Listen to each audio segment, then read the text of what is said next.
Good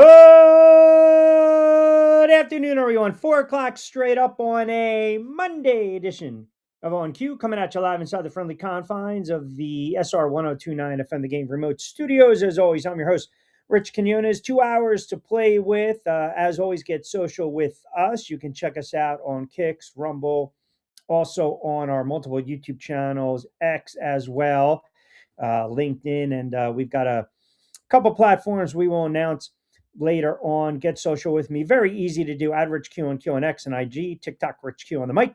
Hope everyone had a wonderful sports weekend. You are enjoying your Monday, the 19th of January, 2026. As I mentioned, get in on the conversation. You can just hashtag on cue, as we like to call a Monday, a Man Up Monday, but we add a little caveat, a little spice, a little juice to it, a lunes Manolo Mentiroso Man Up Monday, also a Locutor de Radio. So basically, we got to call out the BS takes over the weekend from Thursday, Friday, Monday, Tuesday, Wednesday, the whole week. Busy show. A lot of news coming down in the NFL. I thought, listen, going into the season, I thought maybe there were going to be 4, 5, 6, right? 6 head coaches that we can kind of deem on the hot seat back in August. And look where we are now with the upheaval, the madness, the movement, the retreading, the firing of head coaches.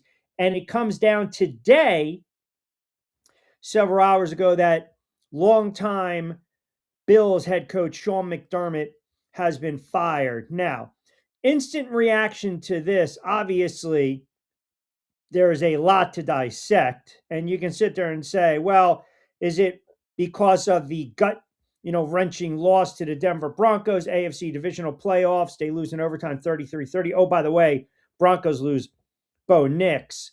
And as far as these other games, look, we're going to get into the games, but obviously you got to start with McDermott.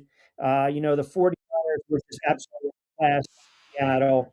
The Texans, CJ Stroud, major issues, and then the Rams and the Bears was an absolute classic late. But the McDermott news, I always find it fascinating how everyone's like, oh my God, like this is shocking. This is shocking. Maybe I'm missing something because I thought Sean McDermott was on the hot seat in August. And no one's suggesting that McDermott is not a good head coach. And I'm not going to sit here and say he deserved to get fired.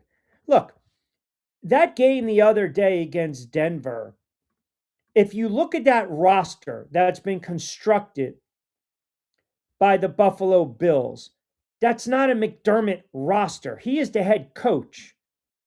And I'm not giving him a pass. I'm certainly not doing that. I'm also not going to sit here and tell you that he hasn't had playoff failures, because he has. That quarterback needs to take a hit. That quarterback does not, under any circumstances, get a free pass on this Monday. Speaking of Josh Allen with all the playoff debacles. But I find it interesting that you keep the GM and you fire the head coach not even 24 hours after a loss in the playoffs, also in which post-game the head coach came out and basically ripped the officiating. Like, this move caught everyone within the organization, obviously aside from ownership and Bean, who knew that they were going to fire Sean McDermott, off guard. And this is what happens in the NFL. Again, this is what happens.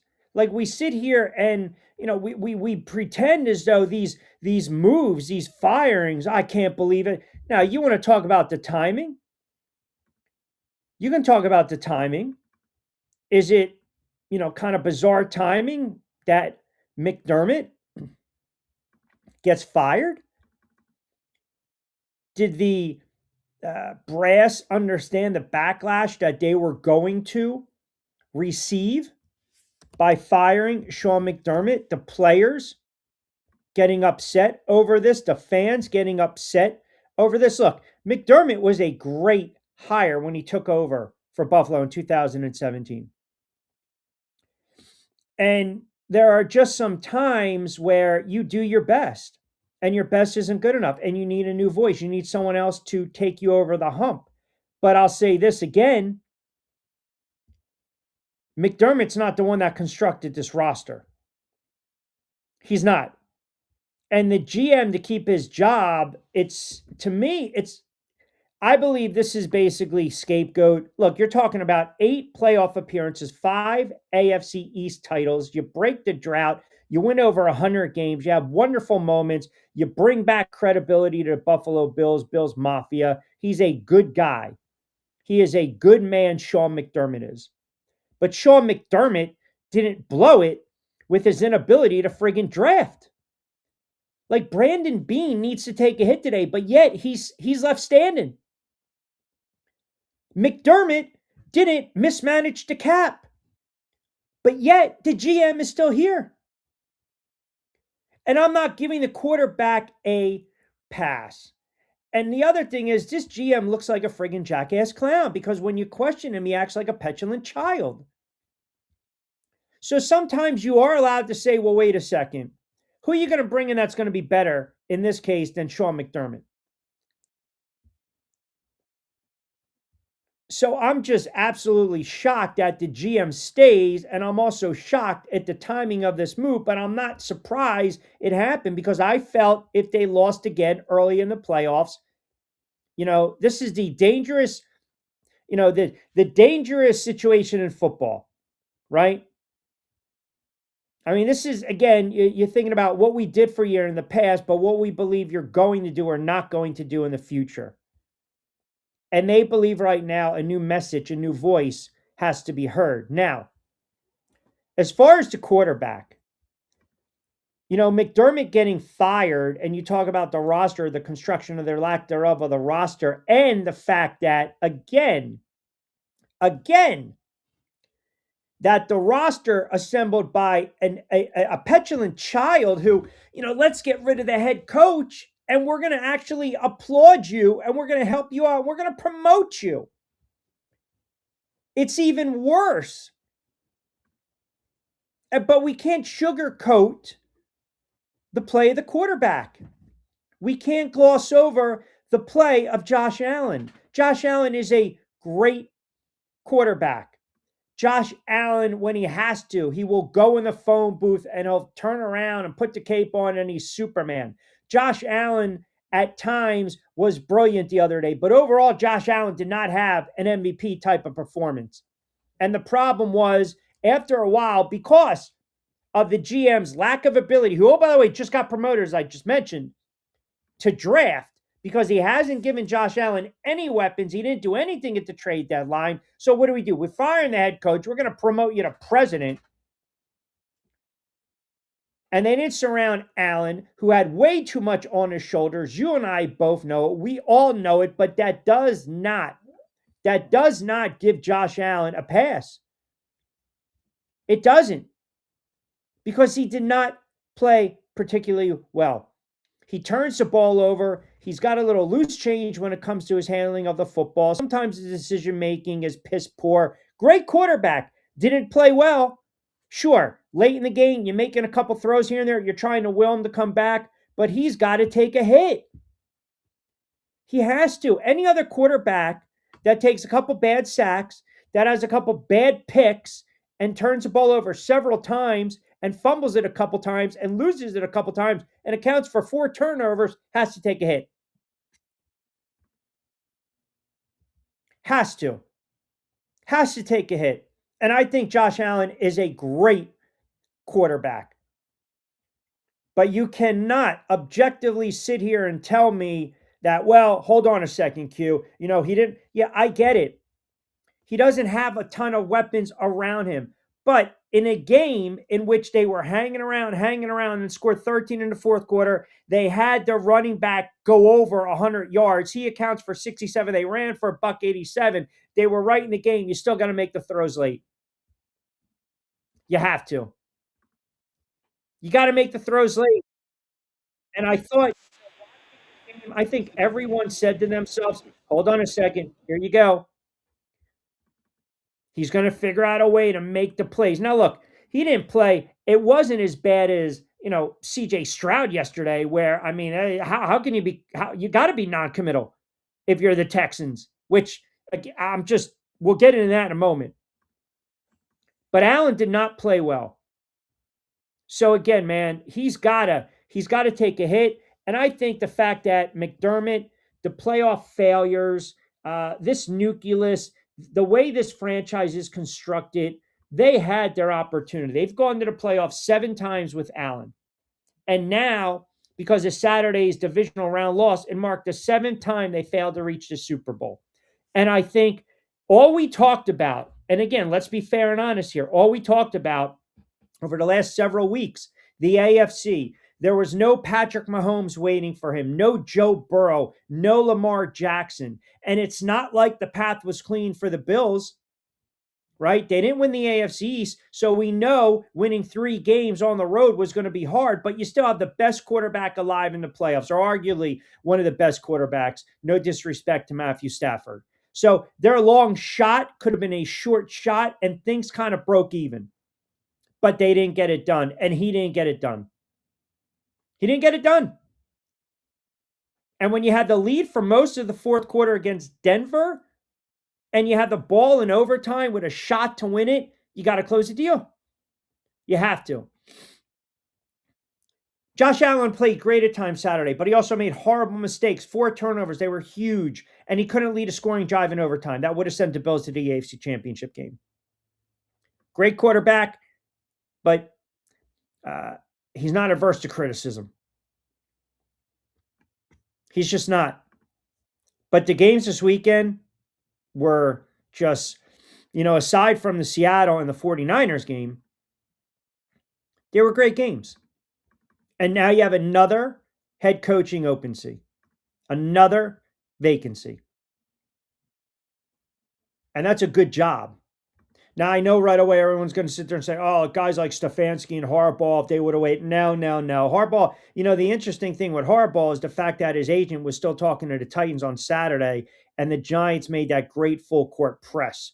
Harbaugh wanted to coach the Giants. Stefanski gets hired by the Falcons. McCarthy's name is being thrown out there. Daboll's name is being thrown out there. The list will go on and on and on. But like I said, you had to make a change. Running things back in 2026 was not going to be an option. But tell me how, Brandon Beane is safe.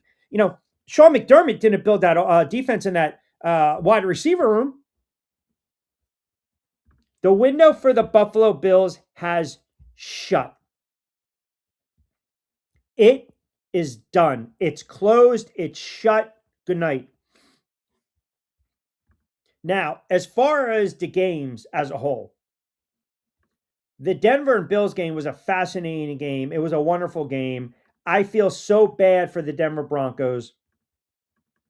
And I'm not going to lie, I was, fighting through it, watched it, had to get a cat nap, had to go on the air at 1 a.m., and I see these alerts that Bo Nix is out for the rest of the playoffs. I was like, what?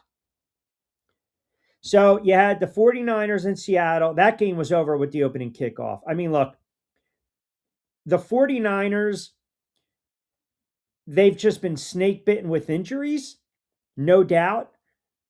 And it's just unfortunate. They just got outclassed by Seattle. That also loses one of their running backs. They just got outclassed. They got outclassed. And, sometimes that happens and things catch up to you. I told you, Sam Darnold was a guy that didn't have to go and light it up. And we knew he wasn't really going to light it up, but he just had to play mistake-free football. I thought the 49ers were going to actually keep that game close. I thought it was going to be a competitive game. You blinked, and that game was over after the first quarter. I mean, it was over after the first quarter. And Purdy was under duress, and he made a couple mistakes. They could not, for the life of them, they couldn't really consistently run the football. Seattle ran it. Walker was all over the place. Darnold played well. You had a couple big plays, special teams, turning over the football, getting to the quarterback. And here you go. The 49ers get absolutely waxed. Hell of a season. They won 12 games. When they are healthy, hopefully next season, it's going to be a difference maker in the NFC. But the Seattle Seahawks and that defense, they're unbelievable. They'll take on the Rams, who defeated the Bears, outlast Chicago in overtime. That was a great game. I mean, I told you on Friday, I'll man up. I like the Bears at home. Caleb Williams making a play late, absolutely pulling the rabbit out of the hat. I didn't think Stafford played particularly well. I really didn't.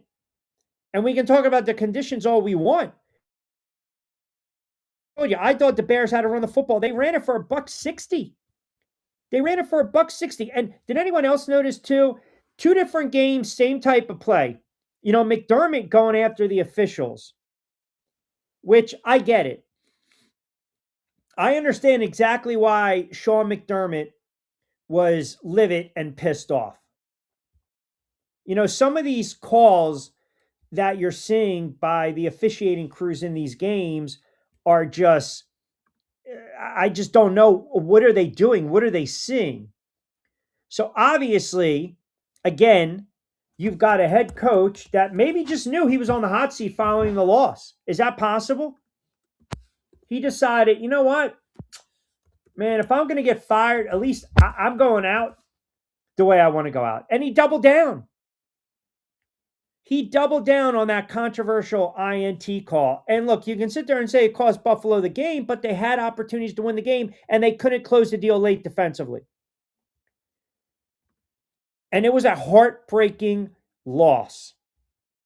It really was. And I thought on that play, you know, Cooks goes up, he grabs it. It's a critical third down play in overtime. It looks like he comes down with it. He goes to the ground, but then McMillan rips the ball away, and he's rewarded with the pick, gives Denver the ball, and they scored a game-winning field goal on the following drive. And I don't think they got it right. You know, depending upon how you look at it, it's a bang-bang play, really, who had possession, right? We always talk about possession. You know, was it a catch all the way? If it was a catch all the way, then that's possession Buffalo, and we're not even talking about it, and maybe it's a different outcome. But then you saw the same play happen, and it's ruled differently in the Bears game. So, again, your guess is as good as mine. We'll get into the Rams a little bit, and then that fourth game, which was a debacle. I mean, if you're the Texans defense, how are you not livid at that quarterback? CJ Stroud stunk yesterday. He was absolutely horrible. Horrible. Absolutely horrible. I don't know why in the world he didn't get benched. I have no idea what the hell D'Amico Ryans was thinking yesterday. You know, you're going to go out there and you're going to defend. Now, did he play better in the second half? Yeah, a little bit. But for the most part, he cost him that game yesterday. Every time you turn around, pick, interception. You know, you turn it over, you get the ball back. You turn it over, you get the ball back. You turn it over, you get the ball back. He played horrible. He played absolutely horrible. 4 picks in a playoff game. I don't know if this guy's the answer going forward for the Texans. He's got a shoulder to blame. We're going to kill Josh Allen. You better kill and hammer CJ Stroud. He was brutal. D'Amico Ryans, this is the playoffs. You have to basically say, you know what, to feelings. And he decided to not bench the kid. You can't defend that play. You can't. You can't defend that play at all. So it was an ugly game, but New England gets the win. So here you have it. You have New England and Denver, like you drew it up. And you have the Rams in Seattle, like you drew it up. And we can sit here and say throughout the course of the season, you have the 4 best teams that are left in the playoffs. All right, 21 past 4 o'clock hour. What do we got here? Man chimes in first. Other than the drubbing by the Niners. That wasn't even a drubbing. That was a disgrace. I mean, they didn't even no-show. That game wasn't even remotely close. Imagine watching that game. You get a kickoff return to open up the game, and you're sitting there as a Niners fan, and in your heart of hearts, you knew it was going to get bad. You knew it was going to get bad. And I thought overall the games were good this weekend. You had great wild card action, and you had really good divisional matchups. Yep. Paul D chimes in, Josh's worst game ever. He played bad football. He did. High ceiling, very low floor, like no other great QB. Listen, the window, if you look at this Bills team and how the roster's constructed, they really haven't helped out Josh Allen, but that doesn't give him a pass. And I think the head coach is basically the scapegoat. Haha, don't be salty, just the way it is. Harbaugh and Steelers both said, God damn, and as soon as they heard the news, it's like bagging a nine and seeing it. No, absolutely not. Harbaugh wanted, if you actually followed it and you know what the hell you're talking about, Harbaugh wanted the Giant job, period. Period. Even his father said you would be a fool not to take the job. Now, the agent did his due diligence by still talking to the Titans Saturday. That was the sticking point. I never once doubted Harbaugh wasn't going to be the Giants head coach. That's the landing spot. Buffalo's window is shut. It's shut. It's absolutely shut. This is the job he wanted. This is the job that he's landing on his feet, and he will turn the franchise around. Now, Stefanski in Atlanta, maybe that's a different animal. And it's not even salty. I got the guy I wanted. I got the guy I wanted. I wanted John Harbaugh. I'm ecstatic. And I'm the only one, I think, who hasn't gone on the air to start talking about what he thinks the Giants are going to do as far as the win-loss record, because that's utterly just goofy talk. I'm not going to sit here and say they're winning the division. I'm not going to sit here and say they're winning 10 games. But no, it's factual. Harbaugh always wanted the Giants. He's a big fan of Jackson Dart. So your comment right there is, not relevant. It's ill avoid, right? It's a no-show, kind of like the 49ers the other day. New headphones, who this? He-12 man, a.k.a. Heisman, a.k.a. Steeler Nation, a.k.a. Duval, also known as Vince. Congrats, man. On what? What happened? We missed something? Right? I would rather be last and have the Niners in the championship. Not really sure. CJ Stroud, bad. Seahawks, awesome or bad matchup. The real Superman was on First Take today in case there's a missing persons case. No one really cares to hear about Cam Newton and his jackass ways anymore. Josh Allen played poorly. CJ Stroud played poorly. Matthew Stafford played okay. Bo Nix made plays. My Bo Nix, unfortunately, he's out for the rest of the playoffs. Again, I don't hear anyone sitting there saying I'm a game away. Denver win away from getting them in Super Bowl. We talked about it in August. I mean, come on, right?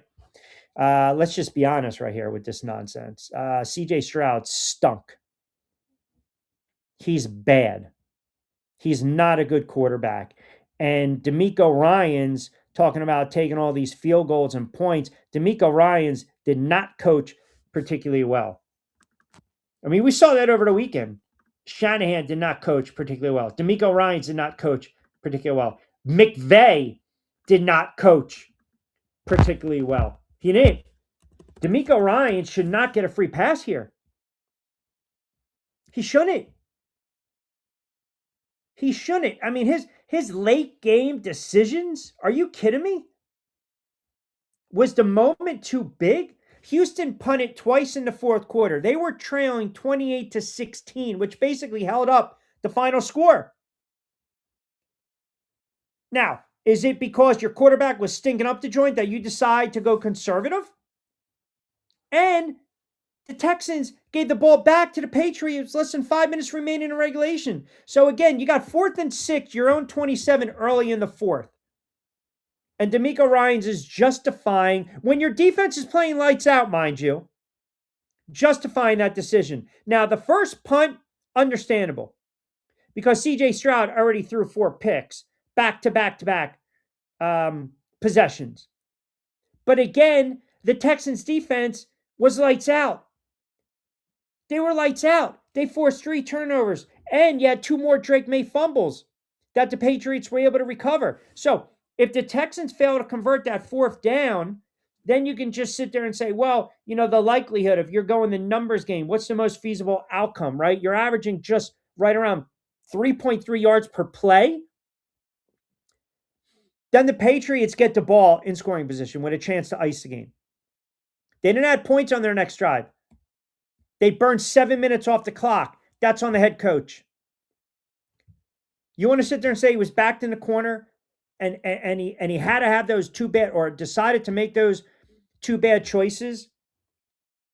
I just look, 4th and 18, desperation, you're waving the white flag.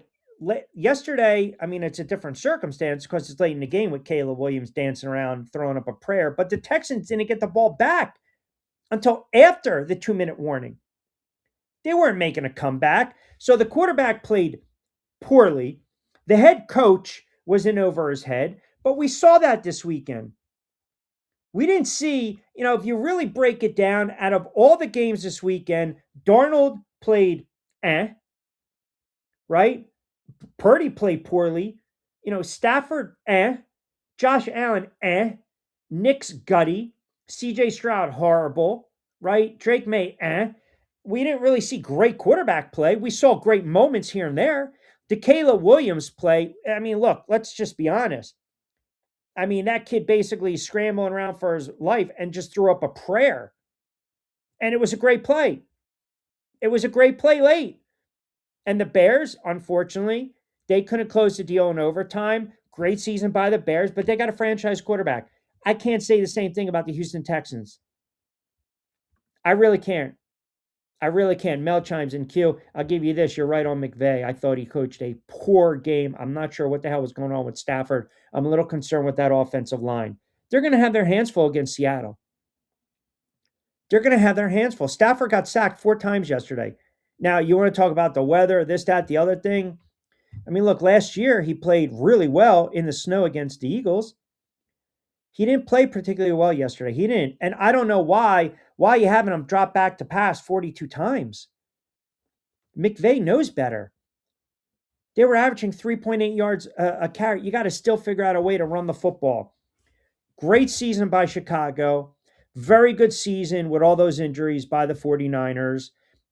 Solid season by the Texans, right? And, Buffalo, it's just another disappointing loss for the Buffalo Bills. It really is. It's a disappointing loss by the Buffalo Bills, and it's compounded by the fact that they fired their head coach, right? That's all that is. He's crazy if he thinks anyone takes the Giants over the Bills. It's not Homer talk, Vince. You don't even know what you're talking about. He wanted the job. So, go listen somewhere else then, right? I mean, what do you want me to say? You guys want me to piss on my teams and they finally make a great hire, but yet we got to sit here and you're going to tell me that he didn't want Jackson Dart? Come on. You're classic Monday morning quarterbacking because that's what you guys do. Some of you guys actually don't have the, I guess you can say, capacity to kind of think outside the box, and you're kind of set in your ways. And it's pretty evident right now. Harbaugh wanted the Giants and he wanted Jackson Dart. And I also told you in August that the Bills and McDermott were on the hot seat. So this move today that's so shocking by everyone, come on, let's just be honest. Come on. It's shocking because I think he, ripped the officiating. And then a couple moments later, you find out he's going to be out of a job, right? Kevin C. chimes in. Q, agree with you. Some of your commenters are really goofballs. Harbaugh wants Dart. I think it's going to be a match made in heaven. I'm not going to sit there and say they're going to win 10, 11 games, but they're going to be vastly improved. Yeah, they are. Now, would I hire McDermott as defensive coordinator? He's not going to take the job, but with that roster on defense, with those playmakers, in a heartbeat. Absolutely in a heartbeat. Juice chimes in, my man Anthony, local product fighter. Q, I can't believe the 49ers didn't even show up. That was a no-show. I'm starting to question Shanahan's decision-making and the fact that Purdy could not make big plays. Well, I mean, listen, it's a banged-up team, man.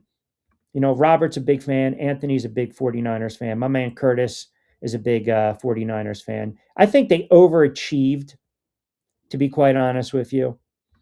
No nerve touched. No nerve, because I know what I'm talking about. It's actually comical when you think about it, right? Can't let you do that, Q. Ryan is a great coach. Yeah, I can do it, dude, because he coached poorly. That's why. I don't fault him on relying on the best defense in the game and playing the field possession game. Coaches have made this. Vince, you're funny, man. I feel as though you kind of pick and choose the coaches that you get on me when I criticizing. Did you watch the same game I did? He should have benched a quarterback. The quarterback sucked the other day. He was horrible. That's why he's been non-committal. I mean, come on, just stop already. Ryan's was in over his head, and he's a product of a great defense. You're in the playoffs. You have to go for it on fourth down when you know possessions are at a premium. It's football 101. It's football 101. You guys are acting like they were going to get 17 more possessions in that game. I mean, come on, man. Are we watching the same freaking game? Are we watching the same game? That quarterback was in over his head. The best move, the smart move. Then you got to listen to jackass Ryan Clark defend CJ. He's going to get it together in the side. Shut up. He was horrible. That's on the head coach. You're wasting a historic defensive effort by a franchise this season. Why? Because you want to back your quarterback? He's brittle? Stop. Just stop. That's utterly ridiculous. All this feelings, F feelings, you're allowed to bench a quarterback. You're allowed to settle a quarterback down. CJ Stroud looked lost. I mean, I think Aikman was being generous in his analyst of CJ Stroud. That kid wanted no parts of the football. He was running around for his life. He had no confidence. He looked lost. He looked clueless. Every time he dropped back to pass, nothing but disaster was going to ensue. And you have a championship made ready defense. And you tell me that head coach didn't even consider benching this kid because he's brittle? Because you think he's going to fight through it? They had that game. That game was to be won. That game was to be won. That's on the head coach. And then you're basically waving the white towel. Come on. Stop with this nonsense. Stop. He played horrible football. Interception, get the ball back because the defense forces the 3 and out. Oh, let me reward the defense. Interception, get the ball back. 3 and out. Oh, let me reward the defense. Get the ball back. Interception. Stop. It's the playoffs, man. You have to. You have to. You have to. You have to sit there, and you have to be aggressive when the opportunity is there, but you also have to have some balls and stones and pull the trigger on the quarterback if he's not playing well. That's just how it is. You just have to. And they're not. Greg in Norristown chimes in. Q, 100% agree with you. No way Harbaugh's taking those other jobs. I don't really know why you feed into it. I'm not really feeding into it. It's just goofy talk.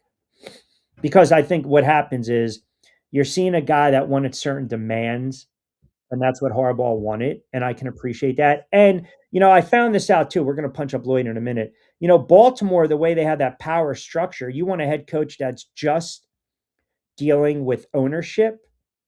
And now he's going to have that in New York. And I think it's better because I think Joe Shane is, going to be out. Kevin chimes in. Q, I love it, man. Really getting under the skins of the listeners today. They all got their asses waxed in the playoffs. Yeah, I mean, that's the other thing. Like, you're going to come on, you're going to talk the nonsense today. Some of you guys, you need to kind of take a breather because you didn't do yourself any solid, any service by some of the performances we saw over the weekend. I defended the 49ers. That game was over in the opening friggin' kickoff. I sat there, I defended the Buffalo Bills. They spit the bit. They spit the bit. The window in the AFC for the Buffalo Bills is shut. It's closed.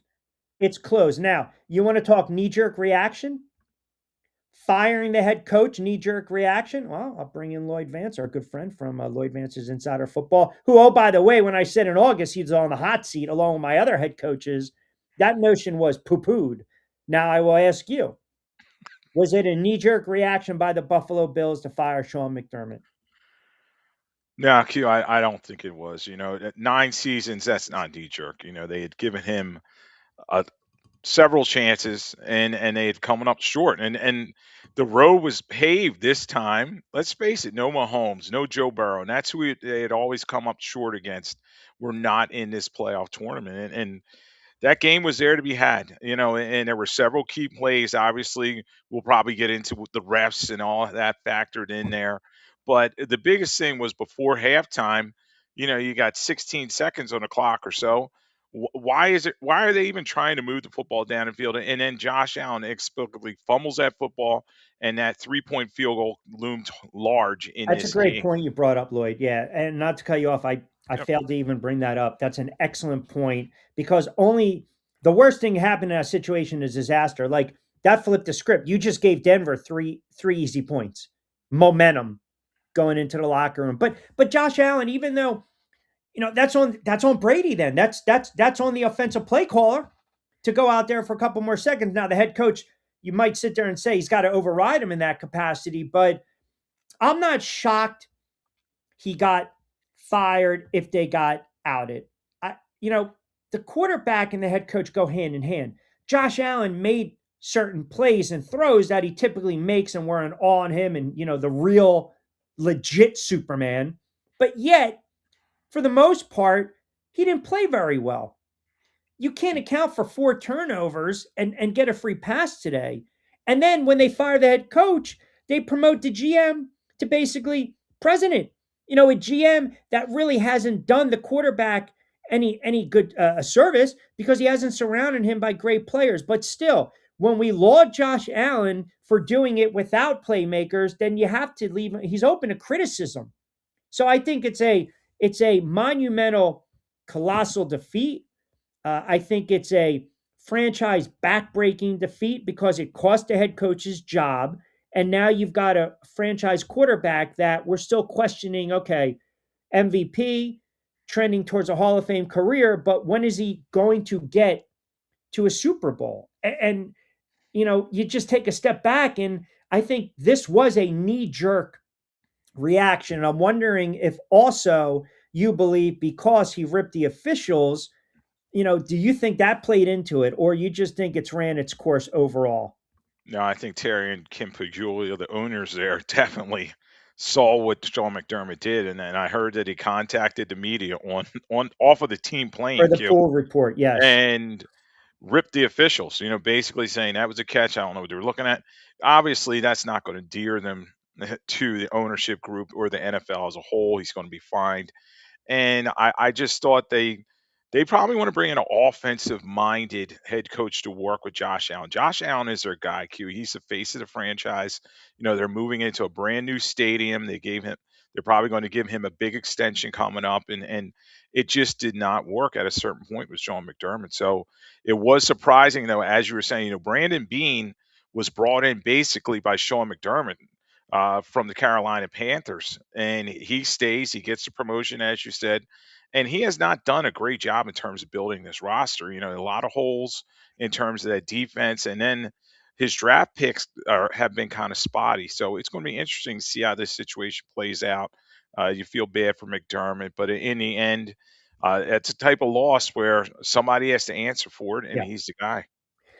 Yeah, and listen, Denver gets the gut check win. That's a hell of a win. I mean, I feel bad for Bronco Ball and Bronco Nation, right? My pick to win it all. I don't want to hear this comparisons, this comp to Nick Foles. It's apples and oranges, man. You're talking about a kid basically getting off the sofa to go play in the AFC Championship when Wentz went down. I think it was week 12 or 13. So at least Foles was getting his reps. I mean, this is going to be a very tough ask, but Bo Nix showed me something. The kid can flat out play.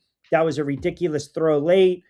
Peyton coached him up, and they were able to do it without running the football, right? But that's a big win for Denver. Obviously, now they'll take on the Patriots. But how about Denver? I mean, I know it's only Monday. That's got to be such a debilitating injury, right? I mean, it's got to suck the air right out of that locker room in that franchise. Yeah, Q, and I'll give them a puncher's chance, because of that defense with Bonito and Zach Allen and Surtain is Defensive Player of the Year from last year. They do have some pieces on that defense. Now, you made a good point in terms of the running game.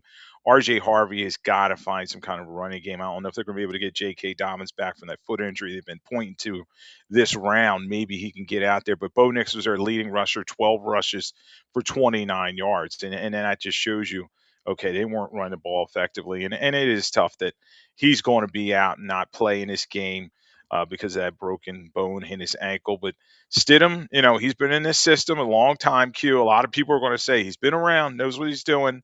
I went back and looked. He had 2 starts in 2023. They beat the Chargers 16-9 in that game. He was 20 of 32, one TD, no interceptions. And then in 2023, last week, they lost to the Raiders and Aiden O'Connell. Uh, he had one interception, one touchdown in that game. So we'll see what he brings to the table. Obviously, you're not going to have that dual threat ability, and I think Payton's going to probably shrink down that playbook for him and lean on that defense and hope for some turnovers from Drake May and the Patriots.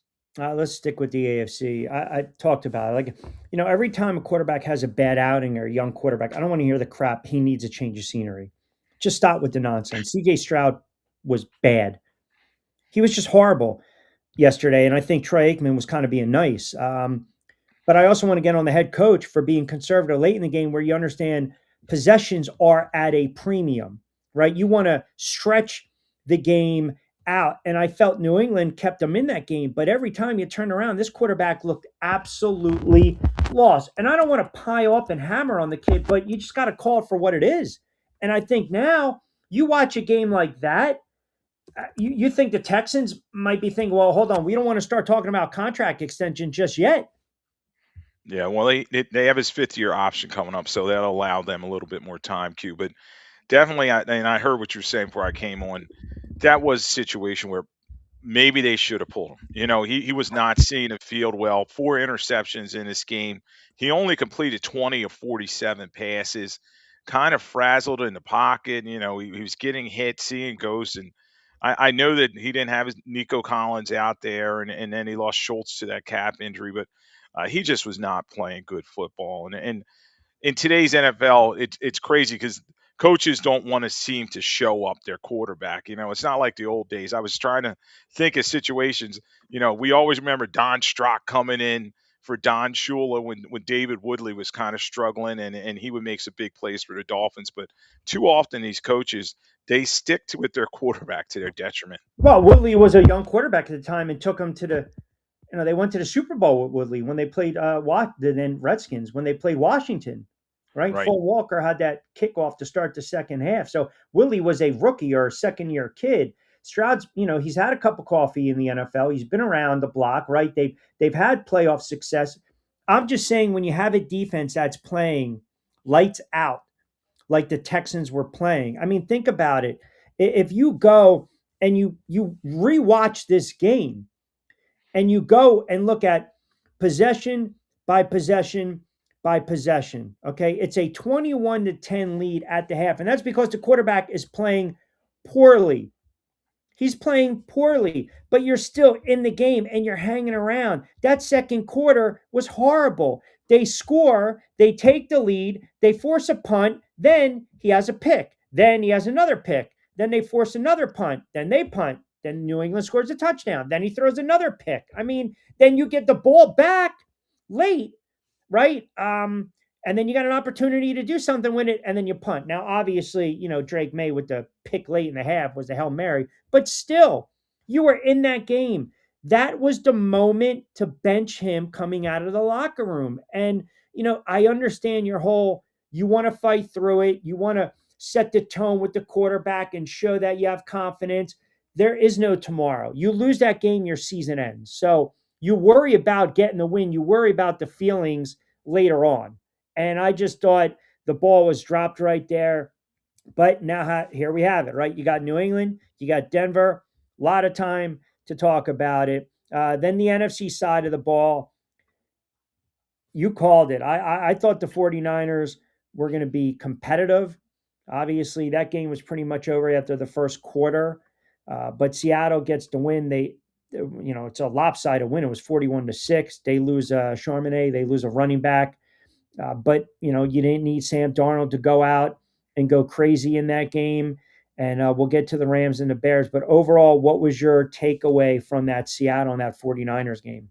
Yeah, Q. Seattle was ready from the jump. You talk about that kickoff right to start the game with Shaheed, and that just opened things up 95 yards to the house. And from there, that they just leaned on that defense and that running game. I mean, Kenneth Walker was just gashing. We talked about the Niners' inability to stop the run. Yes.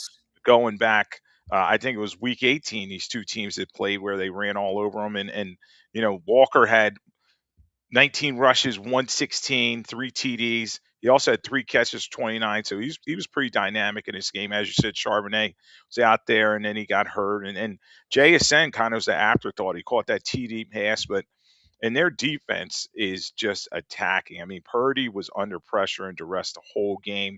Leonard Williams, Ernest Jones, a fourth at the mid level, and then their secondary with the rookie Imanori is just playing extremely well. So, yeah, Seattle is going to be a tough out, and they just dominated San Fran. We knew San Fran was pretty beat up going into this game, and it just didn't get any better. They eventually lost McCaffrey to injury as well. Yeah, and the other thing is, you talk about the quarterback Brock Purdy, Mac Jones might be moving on as well. I don't think Purdy's going to need a procedure on the big toe in the offseason. He's going to try to work through it. But they just always seem to get just the most, just brutal injuries at the most inopportune time. And then you have the Bears and the Rams. That was a great game, competitive game. I thought the Bears were going to pull it out. Caleb Williams, look, let's be honest. I mean, that's as lucky you can get on a fourth down play. Now the kid kept the play alive. Got to give him a lot of credit, but I just felt that I think the moment at times, not for Williams, but for the Bears as a whole, it was too big. Like there were moments where in a game where your quarterback throws for 267, he wasn't touched, and you run for a buck 60, defensively, you have to make a stop here and there, right? And I also thought some bad penalties. They're allowing the Rams to keep drives alive. And then obviously, when the game goes into overtime, Stafford does what Stafford typically does, and he makes a couple big plays. And, the Williams interception, for as great as the kid played, you go to overtime, and what happens? You throw a ball that I look at the receiver and DJ Moore, and I say to myself, that's on the receiver. Williams is going to get tagged with it. But again, you give the ball right back to the Rams. They go 10 plays and they kick the field goal. And I mean, that last route you saw with Williams in the pick to DJ Moore, it seemed as though there was miscommunication. I mean, you tag that pick with, you give it to Williams or you give it on the wide receiver. Well, the pro probably got a little piece of that cue, and he had two other interceptions, so three overall in the game. But he played with a lot of guts. I mean, the Rams at the end, they were driving, and once it went to overtime, you're thinking, okay, maybe Chicago can pull this thing out. That was a miracle play, as you said, It was. fourth and four. He's dropping back I mean, dropping back about 10, 15 yards, and you're like, oh man, what is he doing? And then Komet, works himself open, and just to make that throw was just incredible. So it was a great game. He played with a lot of moxie. You could see him growing up in this game, in this playoffs tournament, and he's played extremely well. But there were spots where you're like, oh, don't throw that ball, and he did it anyway. And they ran, as you said, they were running the ball extremely effective with Swift and Monange. And the Rams just stayed the course. They got those timely turnovers, and when Williams threw that interception in overtime, Yep. I thought the Bears were going to win the game. I really So did. did They were I. driving. They So did I. stopped the Rams. The Rams had punted. They looked like they were on the ropes. And you're right, Q. It was just total miscommunication because the Rams guy was pretty much the only guy in the picture. So you wonder like what was amiss between the quarterback and the receiver on that route. But yeah, and the Stafford took advantage of it, veteran leadership, and he didn't have any turnovers in this game. You go back to that first drive by the Bears, they had the 4th and 2. And again, I don't get it. Like some of the play calling was really bad. It's a red zone interception. That's on the quarterback. But I also want to go back to, I believe it was, they got the ball, it's 17-10, and they bring it all the way down. I mean, they got it down to the goal line and they couldn't punch it in. If you recall, it's 17-10. Now they forced a punt afterwards. They had the 2-yard run that was blown up. They had the Swift play. Then they had the loss on third and goal when the linebacker made a hell of a play. And then, now you can't run it again. So you're trying to set up the pass on fourth and goal. Like, I did not like the play calling in that situation. It didn't bite him in the butt too much because they punted and they got the ball back. They forced a punt and got the ball back, and then they scored. But, and McVay too, he really didn't coach a very good football game at times. Like, I thought they should have stuck with the run, and I don't know why Stafford was slinging it 42 times. So, all in all, it was a very competitive, type of chess match here and there. But the head coaches, respectively, did not help their teams out in that one, especially with the Bears and the goal line calls, and then McVay not sticking with the run. No, I agree with you. There has some head scratching moments in terms of these coaches. I was like, "What are you doing there?" Especially there were a couple times with McVay where he went really conservative. I remember when there was one series late in the fourth quarter where he ran it like three straight times, and then they punted. And yes, his defense underneath Chris Shula has done a nice job, and Yeah. Verse was getting some pressure, but they needed to get a first down there. And you're surprised that they wouldn't put the ball in Puka Nakua's hands, their best player. At least try to throw it to him. Earlier they had used Nakua on that end around, and he ran for that crucial first down on another fourth down. So the Rams, they stayed the course. Good quality win for them. I definitely want to see how they do against Seattle.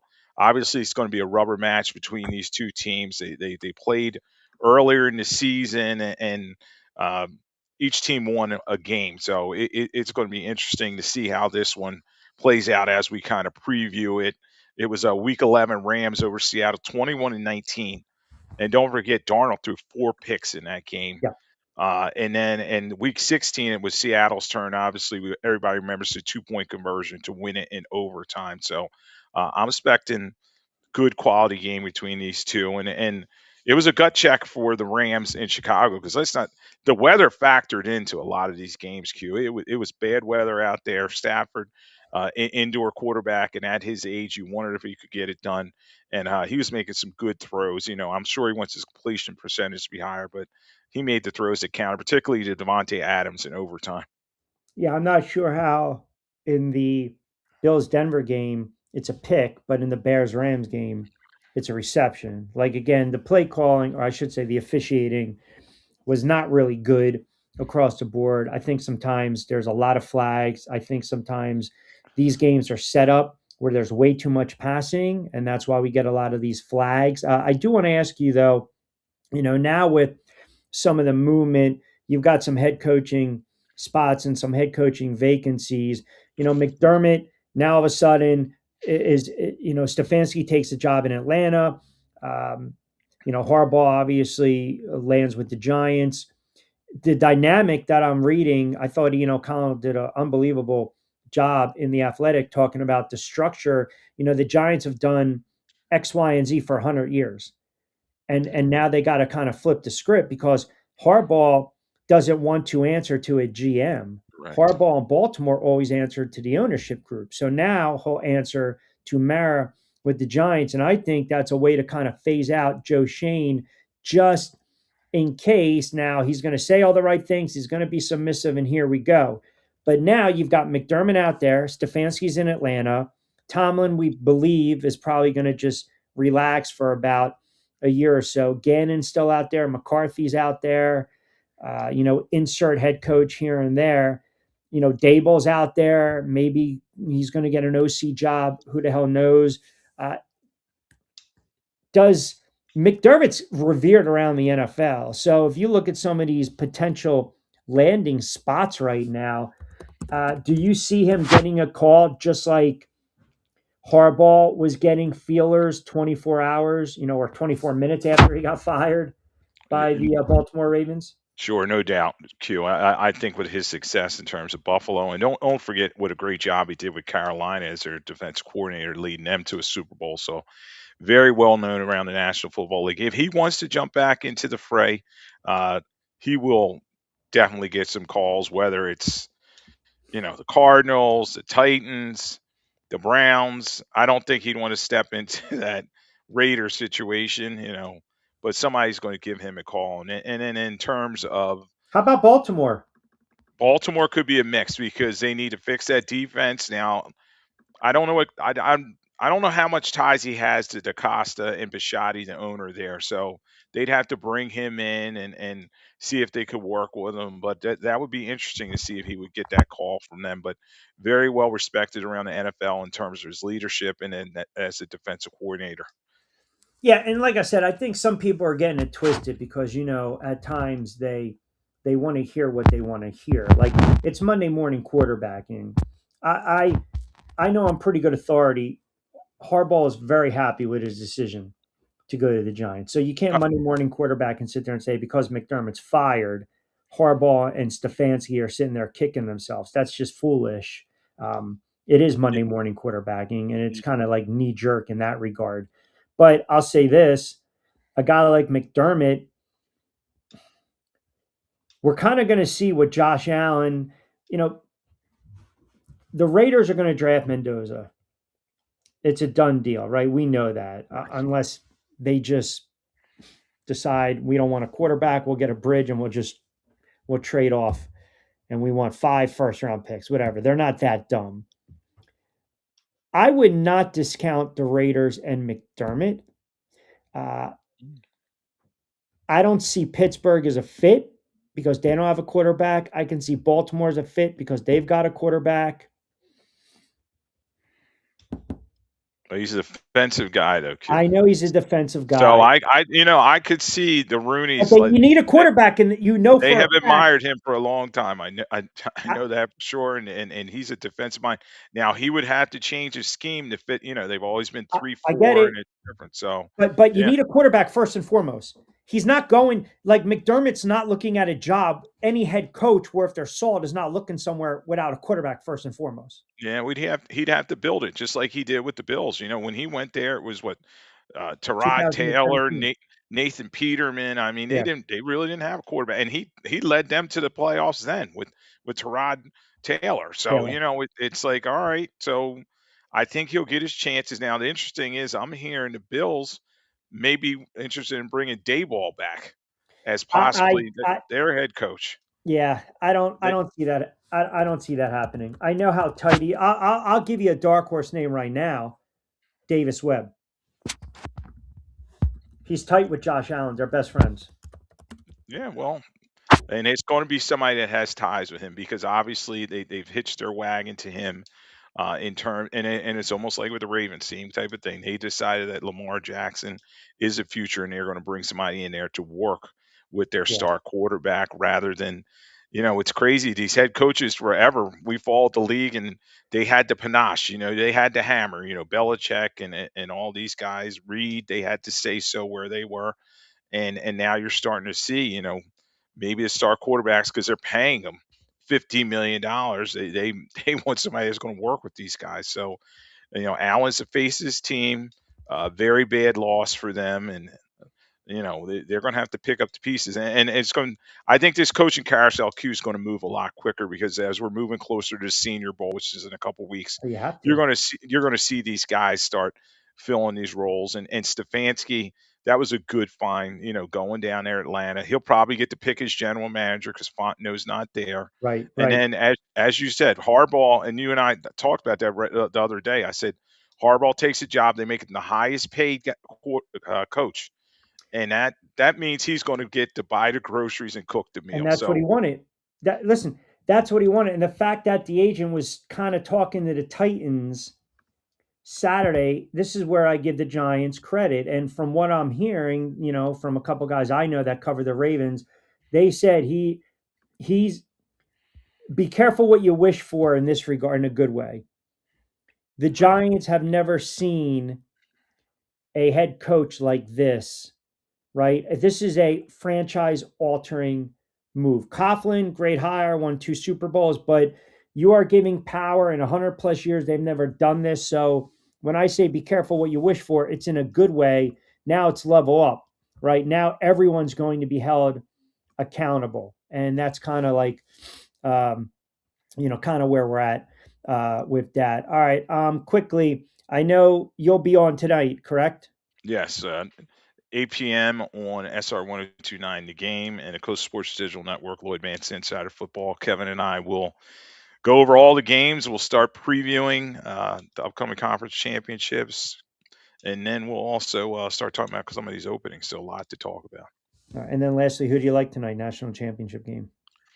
I'm going to go with Indiana. Signetti has done Ooh. a great job in terms of building that system, and they look like a juggernaut this season. They just have that look like, all right, they're going to get it done, just like Yeah. Michigan a couple years ago. So we'll see.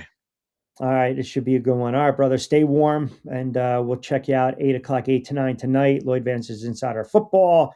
You and Kevin do a great job. SR 1029 FM, the game, Coastal Sports Digital Network. Download the AUDACY app, and then you and I later on in the week, a little more extended time, and of course, BYP to break down Conference Championship Sunday. Appreciate you, my friend. All Thank right, you. Q. Thanks for having me on. All right, there you have it. My guy, Lloyd Vance, kind enough to join me. 5:02. Let me squeeze in a couple comments real quick, and we'll get a couple live reads in here. Ask honestly about the GM, say Cleveland, Buffalo, who stayed actually doing what ownership asks, but pay quarterbacks and not much else. Small markets want to keep payroll low and revenue high. No, I don't think that's it. I think, Cleveland, I think, is a different animal. Buffalo's had a substantial amount of success, right? And you have a franchise Hall of Fame trending that way, quarterback in Josh Allen. Now, if you want to sit there and say it's kind of goofy that you fire the head coach and then the GM gets that promotion, and the GM's the one that is building the roster that really hasn't helped the franchise quarterback, that argument can be made. But I just think your apples and oranges, Buffalo and Cleveland, right, to sustain success, and then a franchise that can't get out of their own way. Who's going to pay Mac Jones $30 million a year? Jets, Cardinals, any team willing to pay Mac is bad. Therefore, I don't see how that works at all. He played himself probably into a starting role, but this is the NFL. And as you know as much as I do, every team, 99%, overpays for a quarterback. Hell, the Cleveland Browns gave a quarterback every single cent guaranteed. And where are they at with that? It's the NFL. Guys get overpaid, especially the quarterback position. And he has it on film. That's the best thing for Mac Jones. He came in, little spot duty, bailed him out when Purdy got hurt, played particularly well, right? Kept the ship going, and that's all you can ask for. But there will be a team out there that's looking at him like a bridge quarterback. That's just how the NFL works. You guys know it as much as I do. All right, 5:05. Don't forget, we're powered by good friends over at Fresh Roasted Coffee, BYP, 20% off. We welcome in our good friend from Fansided, John Bueller, kind enough to join us. We couldn't catch him on Friday because of my scheduling quirks with the overseas stuff, but we got him for a couple minutes. How are you, my friend? Not too bad. How are you? I'm doing very, very well. All right, so instant reaction, Buffalo Fire, Sean McDermott. What's your instant reaction and take on that? I'm not surprised. I'm really not. We talked about this all season long.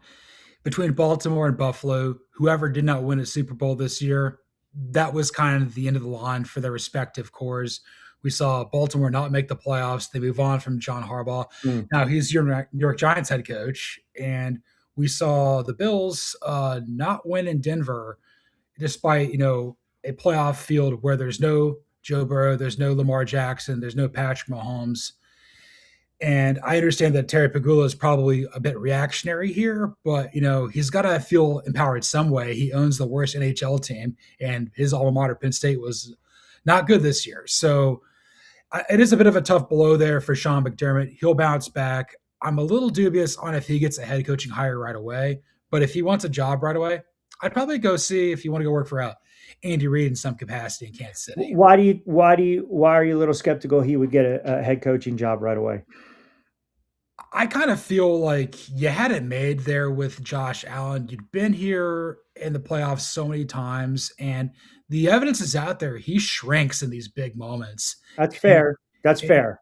And I was listening to what you and Lloyd were talking earlier about, Brendan Beane didn't exactly give him, the best ingredients to work with there. No. And somehow he got a raise and a promotion there within the Bills organization. God isn't failing upwards dumb, but it's kind of a little bit later in the cycle. I think some of these other jobs out there, not New York and Atlanta, are kind of honing in on their guys. Maybe Baltimore works, maybe Tennessee works, but, do you want to jump back into this? Maybe you kind of wait it out and see if the right coordinator job opens up and maybe other gigs become available in 27. What do you make of Harbaugh going to New York? I think the Giants were outside the box. They went aggressive. They went all in, and now you have a guy that is going to get the power. Something that in 100+ years the Giants have never really relinquished. That you got a guy that's going to answer directly to ownership. Look, everything my extended family says that's great and holy about the New York Football Giants. Coming on the show with you every week for this entire season, I know what the Giants can be. This is the coach that puts people in line, puts people in check, and just stop with the frivolous nonsense. This is how you get back and you contend for division crowns, championships. My only reservation here is he is a little bit on the older side, so this is not going to be like the longest hire of all time, but he's going to come in there. The Giants are going to have, a nice run here, take advantage of the division being in flux right now, and I think this is a really great get for your G-man for sure. Listen, give me 7 to 10 years. Yeah. That'll be your last stop, and I'm fine with that, right? And I think he just looks the part of a New York Giant head coach, right? And look, we know sometimes it goes south late. It happened for Harbaugh. It happened for Tomlin. It happened for Andy Reid. And Andy Reid's been able to resurrect his career all the years that he faltered in the NFC Championship games with the Eagles, 4 straight, never getting over the hump until the final one, right? And then having some bad losses as well. I think you look at what Andy Reid's now been able to do in Kansas City. He's a Hall of Fame head coach. Now, I have to ask you about your Atlanta Falcons, Stefanski. I know you're a diehard Falcons fan. I have no idea what the buzz is in Atlanta, but as a fan, are you happy with that hire? I am, but Dirty Bird Nation is just completely fractured, the most fractured fan base of all time. People are livid that they got rid of Raheem to hire a guy that went 8-26 in his last 2 years. But I'm like, look, man, I don't think people understand how difficult it is to win in Cleveland. Like Bill Belichick kind of did it briefly. Prior to that, the only other head coach who's really been good in the last 40 years is Brian Schottenheimer. Right. Look, this is a guy that I think we knew when Stefanski was let go in Cleveland, he was going to get a head coaching opportunity at one of these jobs. And if you're the Falcons, you're kind of pulling up here. Maybe, look, we couldn't expect that like Tomlin is going to be let go, or what happened with McDermott. You can't Monday morning quarterback this right. thing. Exactly. And if you're a team like the Giants and the Falcons who have just really not had it figured out for a decade, and you get 2 really well thought of coaches in the situation, you grab them. You got to grab them. And the Falcons being able to retain Jeff Ulbrich on defense, I thought that's huge because we've been running through coordinators on that side of the ball forever now. It really comes down to elevating the quarterback position. I know Penix is coming off of a torn ACL. Maybe you got to figure out what you're going to do. Cousins is too expensive. Maybe you cut him and bring him back on a lesser deal. But you got a guy that can impact plays on offense. Raheem Morris just stood there and didn't do anything. Well, I got one right. I called this, I think, Wednesday or Thursday.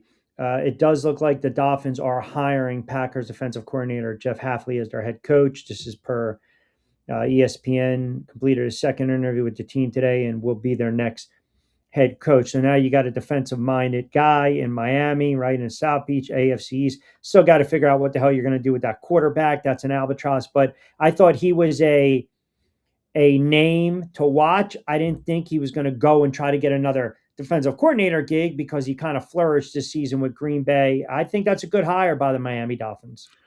A lot of respect for Jeff Hafley. Did a great job there at Boston College prior to going to Green Bay. It did kind of seem like that was the next domino to fall. I know that there were other teams out there. I think Cleveland was interested in him, Tennessee as well. And again, that's why Stefanski came together very quickly on Saturday night. We knew that this was going to have to happen very quickly for Miami. He pairs up very nicely with John Eric Sullivan coming over there from the Packers. You get some sort of continuity, some sort of alignment there in Miami, and you can really only go up from here. But then again, Stephen Ross is still the owner, and the Dolphins have been chaotic my entire lifetime, pretty much. Yeah, they have, and it's funny too because you mentioned Cleveland, and I got a bunch of Browns fans that tune in. You go back to the Marty Ball era, right? Schottenheimer. They were winning their 11, 12 games a year. with Kozar, even before the cardiac, the Browns in the 79, 80, 81 with Brian Sipe and whatnot. But it's a good football town. The NFL is better when teams like Cleveland, the Bears, obviously the Giants are good and competitive. And I think for the Browns right now, when you kind of look around now, again, I still believe they need to know what direction they're going as far as quarterback. So, like, think about it. This kid from Green Bay understands there's only 32 of these jobs, so I gotta grab one if I interview well.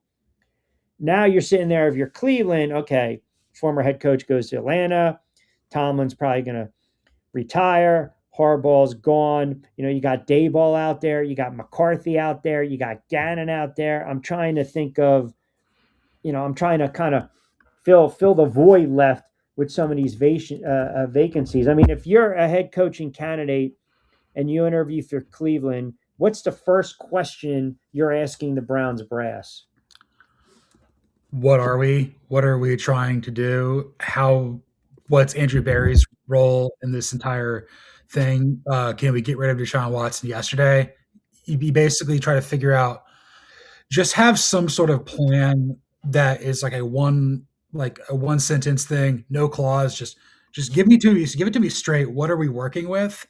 And you try to build from there. We try to see what happens. Not to cut you off, with all that, and now hear me out. I think Cleveland has a ready-made championship caliber defense. Very good defense. Oh yeah, Myles Garrett's fantastic. I think that's kind of where some of the fracture was, with him and Stefanski. I don't know if Garrett was a big Stefanski guy, but defense is fantastic. Jim Schwartz, maybe keep Jim Schwartz from within potentially. So McDermott just got fired. That ain't bad. He's got the familiarity with the AFC, right? To me, I think it's a no-brainer candidate. Now, I don't know if he wants the job, but the fact that he's become available and he's a good defensive coordinator, and again, I think there's a curse of having the top 2 or 3 quarterback in the NFL, because the expectations are you should always get to the Super Bowl or championships, a la Harbaugh with the Baltimore Ravens, and Lamar Jackson and you read with Patrick Mahomes. Well, here you go. Like, to me, we knew there was always going to be speculation that Buffalo might have or decided to go in a different direction, right? So I think if anything right now, you get a guy like this, and I think that would create a little buzz with Cleveland, knowing that first and foremost, all right, we're bringing it back. Our identity is going to be defense, period. And then we'll work the secondary, the offense would be secondary. And that's kind of the way I look at it, right? You're talking about a guy that's coming in 7 straight 10-win seasons. He's won 5 division titles, 2 of 8 of his playoff appearances ended in the trip to the conference finals, right? So I think maybe he also kind of fell victim to his own success, even though I know he's been a little conservative at times come playoff time and spotty situations. But to me, I think it makes perfect sense. Yeah, if you go from ownership down, it's like, we're going to win with defense. There's probably not a better candidate out there right now than Sean McDermott. And because he had such a great level of success there in Buffalo, this gives him a longer runway in Cleveland than what Jimmy Haslam's afforded other, coordinators and head coaches in the past. And then, the fact with Sean McDermott that makes him like well equipped for this is, what was Buffalo before he got there? They were trash for like 20 years. Cleveland's kind of been really struggling here. You're also dealing with, one, I'm trying to think what the right word is, like overarching, like all-encompassing owner with Terry Pegula, and now you kind of go to that with Jimmy Haslam. So you're kind of prepared for this. This isn't like an untrodden territory, like, oh, I'm a hotshot coordinator from this really good, well-run team, like, I don't know, Baltimore, whatever franchise, the Chiefs, and then you go to Cleveland, which isn't that. I think McDermott is far more equipped here. I think Barry's a good GM. You could get some symmetry there, and you could, you could win this division with defense. What's the AFC North right now? They don't. That's my whole point. That's my whole point. It's in flux. Baltimore's defense stinks. Henry and Lamar are getting older. Hello, you need a head coach, right? So I don't think he's going to go to Baltimore, or maybe he does. I don't know. But Pittsburgh stinks. They're in flux. They need a head coach. And then obviously we're talking about the Cleveland Browns, and they need to crawl before they walk. And I think with a guy like Sean McDermott, you're going to run a little bit. Now, I know you've been critical, like I have, of CJ Stroud during the course of the season over the last several years. You watched that game yesterday. Was there any part of you that said, why is D'Amico Ryans, why are they riding out with him? Why are they not benching him? I guess optics, because he was the number 2 overall pick. This was my biggest concern with CJ Stroud. And I've been trying to find a tactful way to say this on this program, and I don't think I can. Dude's just not smart. Dude is not a smart player above the shoulders. He doesn't care about – he had like a Wonderlic. His decision-making. It's horrendous. We're talking about a guy that like bombed his Wonderlic, bombed the other test, didn't think it was a big deal. But when you are the franchise quarterback of a team like the Houston Texans, a team, if you had a quarterback who knew what on God's green earth to do with the football, you're winning the Super Bowl, or you're at least challenging Seattle out of the AFC. And D'Amico is over there coaching his tail off. And then you got this guy who's just throwing the ball around like it doesn't matter. Like he's just a reckless point guard out there. It was disgraceful. And if I'm Houston, I'm sitting here thinking about this, like, this is 2 years in a row with this guy where he just has not looked the part. The first Texans team he led to the playoffs, that was kind of, plucky underdog. He went 9-8, stuff like this. You should be ascending. This is year 3. You have had the best resource team, the AFC South. I understand that New England owns you and you're playing in harsh conditions here, and that's tough against Vrabel, but like, Stroud didn't play well versus the Steelers either. No, listen, I agree 100%. I think the kids regressed. I think the head coach also got conservative and panic. It's possession for possession. You're trying to stretch the game out. He didn't do it. Rob chimes in, always enjoying the show. Q. Curious to get your guys' thoughts on this. If Shula was using the Rams-Bears game as an audition, not sure why the Steelers want to go after him as the next head coach. So you're basically implementing that Rams offense into Pittsburgh. But again, I think the Steelers actually might have to, almost beg Aaron Rodgers to come back, to be quite honest, because they don't have a quarterback. Yeah. I don't know what the age on Chris Shula is. He might be the guy in Pittsburgh because they've always kind of gotten like young, up-and-coming defensive mind, and you ride this out for like 15 years. It seems to fit. There's a pattern in place. Yes, I understand he comes from the Shula family and everything like that. So, you've got the Don Shula of it all. You've also got the Mike Shula of it all too. So you gotta deal with what that is. But I really have no idea where Pittsburgh wants to go. I mean, I saw some terrible AI slop thing out there on the internet webs about Mike McCarthy in there, and that made me that gave me nightmare fuel. Reconnect with Aaron Rodgers, reunite. No, I think there's a better chance than me playing quarterback for the Steelers than that happening. So now it's a Monday, and again, 24, 48 hours, a lot of stuff gets to sit and marinate. We talked a little bit about, Stroud's bad performance. Williams had some turnovers, but made some plays late. Bo Nix, that's a huge loss, but I like this kid going forward. Josh Allen, I feel as though, you can't, if we're going to criticize a lot of these quarterbacks and talk about their inability to win and have that big moment, the Lamar Jacksons, the Trevor Lawrences, the Jared Goffs of the world, you got to start having this conversation about Josh Allen. He's a great quarterback. He's trending towards a Hall of Fame career. He's an MVP. And I understand he doesn't have all the pieces around him, but still, great quarterbacks tend to elevate and play with the hand they've been dealt. So is it in bounds or out of bounds today if I'm criticizing Josh Allen? Totally fair. He had one of the worst fumbles I've ever seen. The other worst fumble I saw was in his first playoff game versus Houston, where he just panicked and threw it backwards. It's basically saying we haven't seen all that much progression with this guy in the postseason over the course of 6 or 7 years. He's been the MVP. He's one of the star players in the NFL at a marquee franchise that we're all hoping, wishing, wanting to see Buffalo go as far as they can go, and they just can't do it. He's got to look upon himself as he approaches 30. He's like, what is my career going to be? Am I going to like deteriorate physically like Cam Newton, or am I just always going to be, or am I going to be the next Dan Marino, or am I going to be John Elway? What am I going to be? He's got to take it upon himself, be an even better leader than he already is.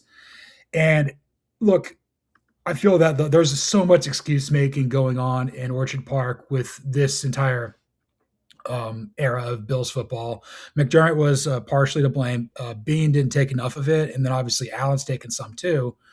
But whoever you bring in to pair with Josh Allen, like it's got to be 50-50 because he's got to take onus of this too. He should have won that game. I tend to agree. Listen, I agree wholeheartedly. All right, I know I got you for a few more. I do want to get your thoughts tonight, national championship game. I mean, does Indiana just railroad Miami? I think Indiana wins. I think Miami is very good in this underdog role. I think that they might actually cover. I think we're looking at a very tight game here potentially. Look, I know it's a home game in some aspects for the Hurricanes, but like, I mean, I saw Indiana paint Atlanta red like Bloomington South. It was crazy down here versus Oregon. We know that the Indiana fan base will travel very well. I think Indiana is just a well-oiled machine at this point, but I think Miami's more talented. There's more guys that are going to go in the first round or near it than Indiana. I mean, you've got Mendoza, and who's your next best pick? You got Maui Goa and Ribbon Bain in the trenches. Malachi Tony is fantastic as a freshman. And then Carson Beck, if he just doesn't turn the ball over, they could stay in this game. This guy wins. He's only lost, 5 starts in his entire college career. He's been an impressive player at Georgia, now at Miami for sure. All right. Well, listen, I always appreciate it. Congrats on your hire with Stefanski. Definitely enjoy the game tonight, and I know we'll talk Friday. We'll break down conference championships, AFC and the NFC. But always appreciate a couple of moments, my friend. Thank you. I appreciate it. Thanks for having me on. I'll catch you on Friday. All right, you got it, my guy, John Bueller. Great stuff. I know we're up against it. Got to take a very fast timeout. 5:23. Want to remind you that we're part of the AUDACY app, SR 1029 FM, the game, Coastal Sports Digital Network. We'll come back on the other side, and we got a lot of comments coming in as well. And we'll go and we'll kind of recap these games over the weekend as well.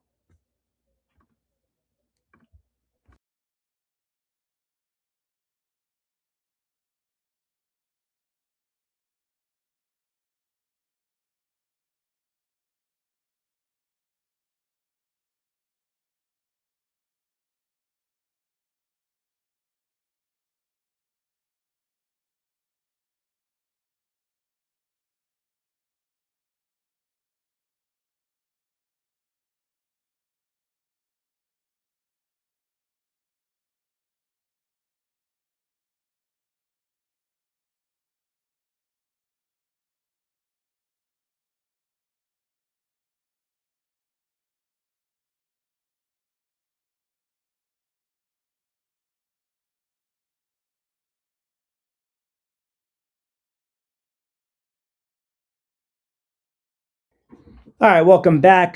25 past 5 o'clock hour, Monday edition on Q. Rich Quinones here, powered by our good friends over at Fresh Roasted Coffee. Don't forget, Monday to Friday, 4 to 6 on the AUDACY app, SR 1029 FM, the game, Coastal Sports Digital Network, Kicks, Rumble, X, YouTube channel. A lot of comments coming in. Let us get through them. Michael, I guess, was chiming in when Lloyd. We don't know if Lloyd's a believer just yet. But, hey, congratulations to the Denver Broncos. That was a hell of a win. And Bo Nix can play, man. I feel bad for that kid. I feel bad for me because I have Denver winning all. Now, their defense is going to have to carry them against the Patriots. I tweeted this out, too, because you're trying to draw these parallels, right? You can't really draw the parallel with, Nick Foles. You just can't, because it wasn't like, hey, I'm going to step in for the NFC Championship. He already was getting some reps in, period. Kevin chimes in, Q. That's excellent insight you're bringing up on Harbaugh and the power struggle. I'm going to definitely check out that Athletic article. That's Ian O'Connell. It's unbelievable. It's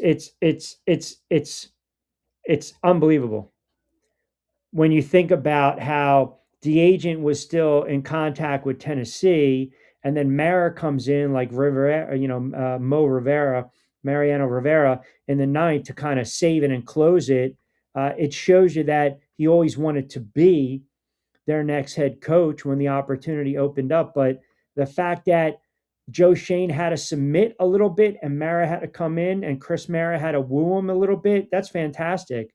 My man Jose and Clearwater chimes in. Q, I'm not really too sure about this Packers new head coach. I think you're talking about your Miami Dolphins, but you're talking about the DC. My God, some of you guys, I don't know if you're drinking on a Monday. You're talking about Jeff Hafley, new head coach for the Miami Dolphins. He's a defensive guy. He's a young defensive coordinator, and you're going to give him a shot. You're going to give him a shot. I mean, Miami's kind of been like Cleveland over the last several years in the Giants, a rudderless ship. So they're deciding, okay, here we go, right? Guys got to have some patience sometimes. I like to hire. I really do. And remember, too, I told you I thought he was going to get hired because his connection to John Eric Sullivan, who's in Miami, which made sense. So you got to connect the dots. Nix was throwing dimes. Feel bad for him. Yes.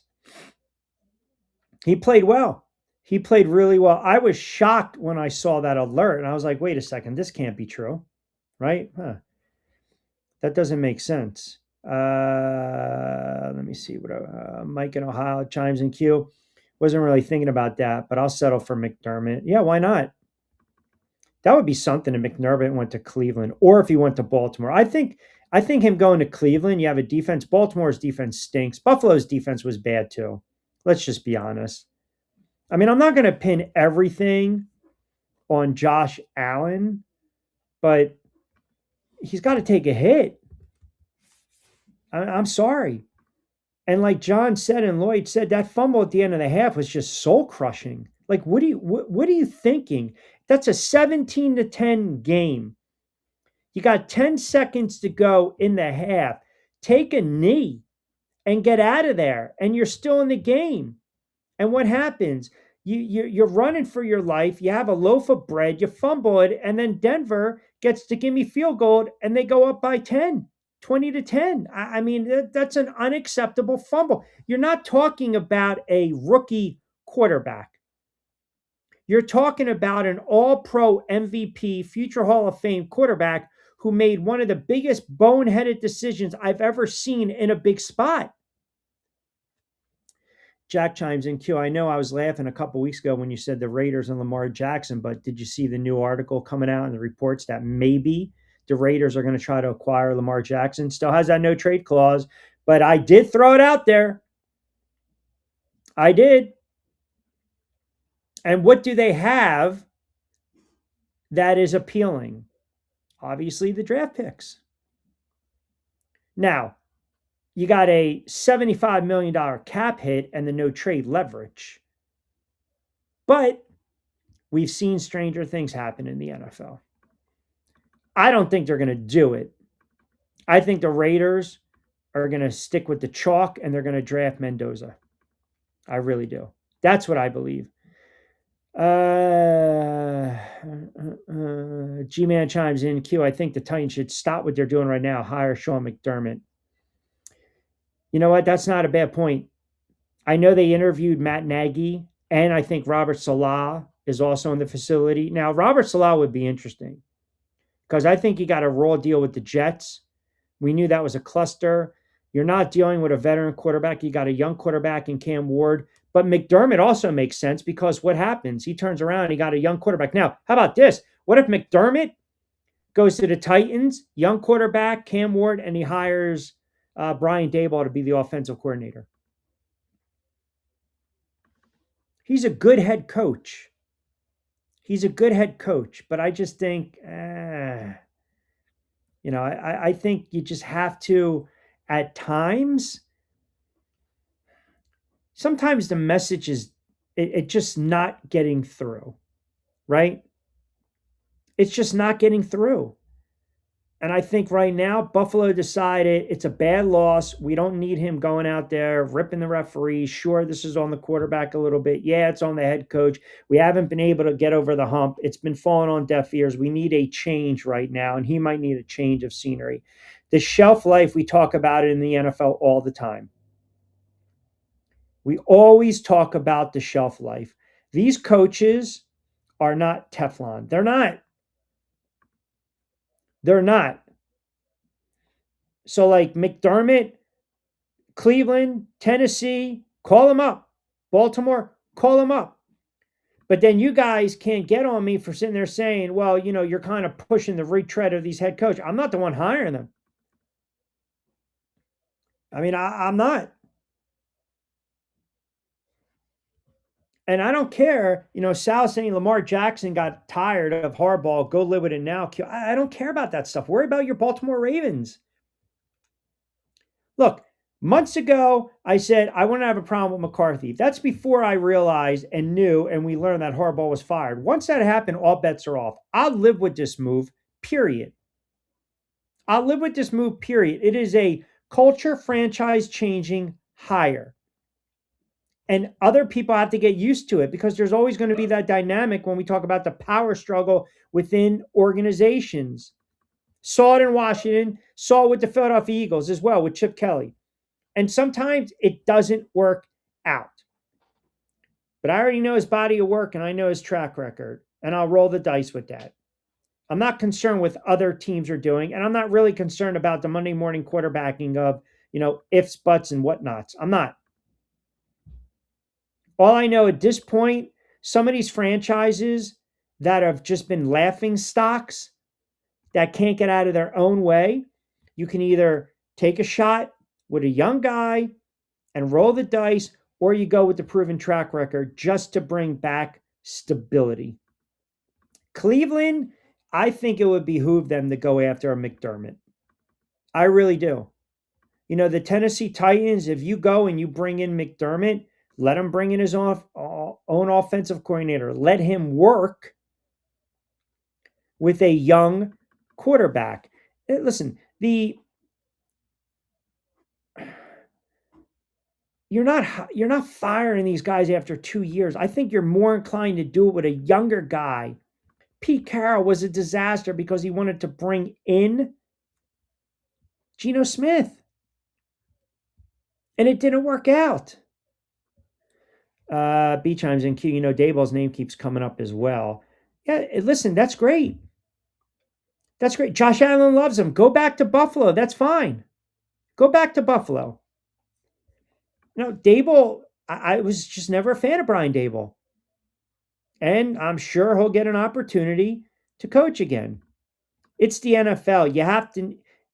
You need players. If you don't have a quarterback, if you don't have a strong roster, you're not going to win football games. So we can talk about hiring the right guy. It's all well and good, but you also need the right people around him, period. And man, I'll tell you, Ben Johnson, that is a home run for the Chicago Bears. It is. DP, depressed Bears fan. Q, the NFL needs to decide if it screwed the Bills or if it screwed the Bills or the Bears. Neither receiver ever established possession or both did and were down by contact. Make it make sense. I have no idea. I watch both those plays. I watch both those plays. And if you're going to give Denver the pick there, how do you not give Chicago the pick? I give a lot of credit to the Bears. They turned it around. And that quarterback looks like a franchise quarterback. Now, I told you the keys to the game going into that. I thought the X factor in that game was going to be the ground game and Swift. I thought if the Bears were going to win that game, they needed a big game from Swift. Now, listen, they ran for $160. Now, Swift had 76 yards. They averaged 4.1. But they just couldn't close it. And that's the mark of a young team. You got to be able to close it out. And the pick early was a backbreaker. The red zone pick was a backbreaker. The overtime pick, DJ Moore ran as lazy as a route as you can run. Didn't even help out his quarterback. And then you give the ball right back to a Hall of Fame quarterback, Matt Stafford, that knows exactly what to do with it. And they went on a methodical march. There's nothing Chicago could do. What's brutal, if you're a Bears fan, is you force a 3 and out, you get the ball, and then you go 10 plays. I thought they were going to win the game.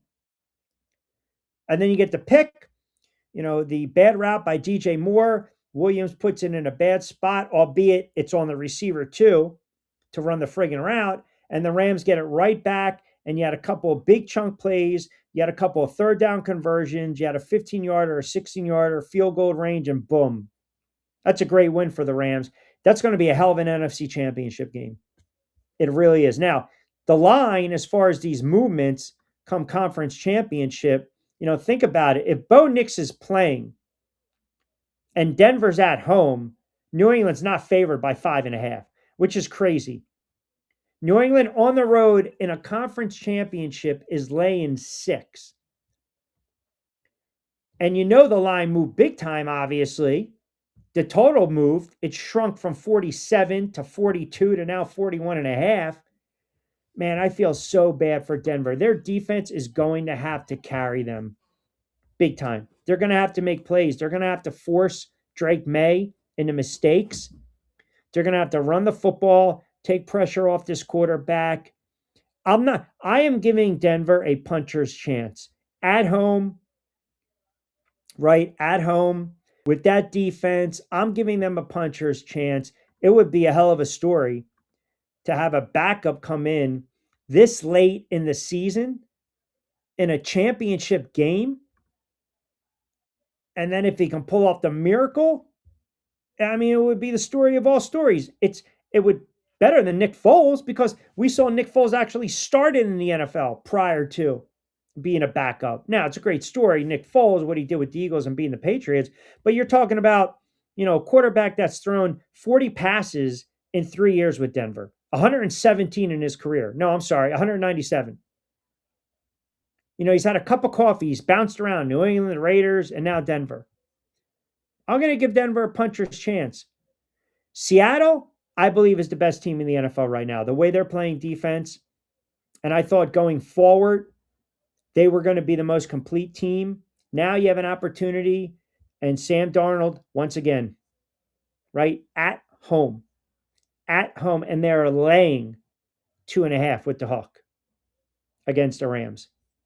2 classic matchups. These games are great. Defense. All these teams have great defenses too. If we're handicapping them, I would say Seattle right now, and then Denver, and then New England, and the Rams last. But you also have, a quarterback that can flip the script in Darnold.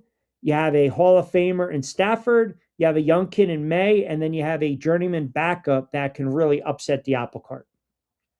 So all in all, the playoffs have been fantastic. Just bizarre endings, ridiculous plays, and the storylines just keep going and going and going and going. Megatron rules the reason why Denver had an INT on Allen's 4th turnover. Yeah, but hold on a second. But we didn't get that then with the Bears game, the Bears and the Rams. I felt that was possession and it goes to the receiver. And Buffalo had their chances to win that game. Don't get me wrong. Q, you really need to have a special episode on a Wednesday about all the kids each year that enter the transfer portal and never play again. Currently, I mentioned 2,000 2 weeks ago on the air. That's unheard of.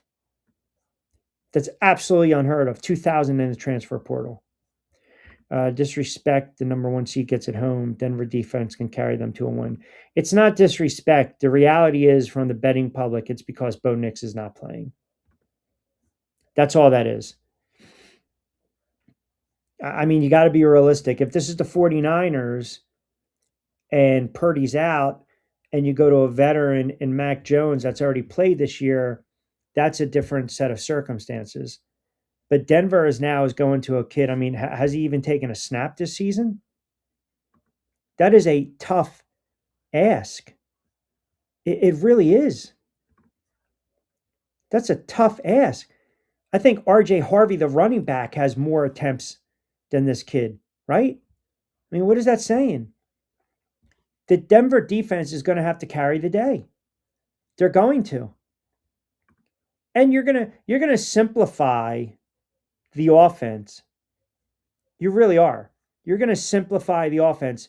And I think if anything for Stidham, Peyton's probably going to tell him, look, got to get the ball out of your hands quickly. You're going to see probably a lot of checkdowns, and you'll see how Denver, the offense, the flow of the game.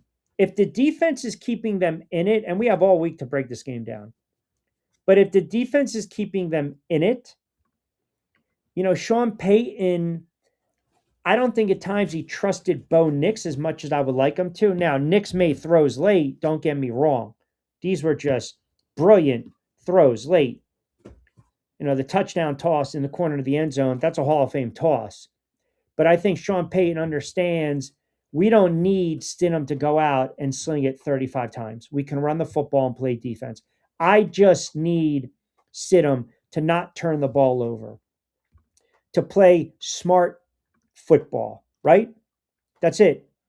To play smart football. Understand your progressions, your reads, your checkdowns. Don't take bad sacks. Don't make poor decisions. Get rid of the ball quickly. Let our defense do the rest.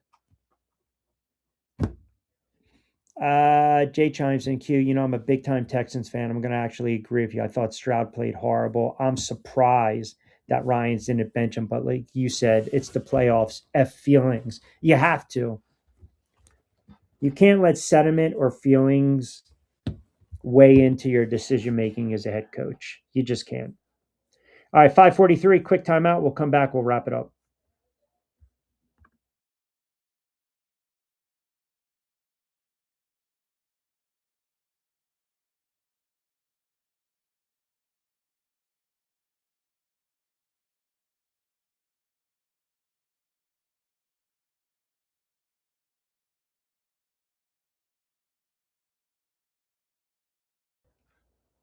All right, don't forget, you have the national championship game tonight, by the way, on a Monday night. The line right now is Indiana 7.5. Man, the way Indiana's been playing with that offense, it's going to be a fun game. Early start to 7:30. The total is only 46.5. I've been going with Miami all season long. I think they run up to a buzzsaw. Now, do I see Indiana putting up 56 tonight? I don't, but I want to see what this kid Mendoza can do. I'm not the biggest Carson Beck fan. I'm really not, but I do like Indiana with the points. I hope Miami can keep it close. I hope it's a competitive game. That's all I'm looking for. Let me see what else we got here. I got a lot of Bills fans chiming in. Bills Mafia is very salty today. Very, very salty. Amanda chimes in, Q, the NFL got it wrong. You know it as well as I do. Cooks caught the ball. Yeah, but it's crying over spilled milk. Look, the NFL, the referees, the officiating at times is very poor. And you watch a play like that, it's bang, bang. And this time around, it worked out for Denver. But again, the quarterback needs to play better. It's just, that's the reality. You feel for him. He's in tears. His GM hasn't helped him out with the way they build these rosters, but great quarterbacks find a way to elevate those around them. And as much as we sit there and say you should have made a move at the trade deadline, maybe you go after a Waddle. Cooks kind of ran its course. Who else is there? Coleman can't catch a cold. Shakir's a good player. Cooks, the running back, is a good player that can run the football. But ultimately, and I know they were banged up on defense, if you're an MVP caliber quarterback, if you're a franchise quarterback, if your career arc is trending towards being a Hall of Fame quarterback and you're Josh Allen, you cannot turn the football over multiple times in a playoff game. You can't have that turnover at the end of the first half. It's inexcusable. It's inexcusable. I mean, that is just the bottom line. You can't, you can make excuses all you want. All you want. Okay? Let's be honest.